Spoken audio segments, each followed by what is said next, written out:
Hi, it's Steve. Today we'd like to show you how to change the pantry door in the refrigerator. It's a really easy job. Let me show you how we do it.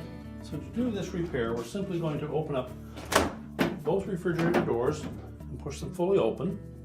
If your old pantry door is still in place, we're going to remove it next. There are two hinge pins on either side that fit into two round openings on that cover. So to release the old one, we're simply going to push that tab sideways just enough to clear that pin. Pull it off of one end and then pull it away from the other. We can then discard the defective cover. Now when installing the new one, we want to make sure that we line up the hole with one of the pins. Make sure it's fully inserted on it, and that pin should stick through that hole about 1/4 of an inch.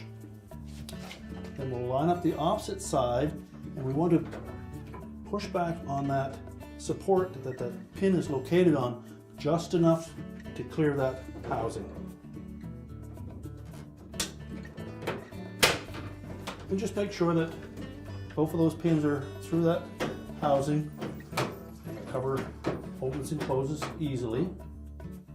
To prevent future damage to that cover, always make sure that when you've had that snack drawer open, that you press it all the way back into place and that the cover will lay flat before you close your doors. And our repair is complete.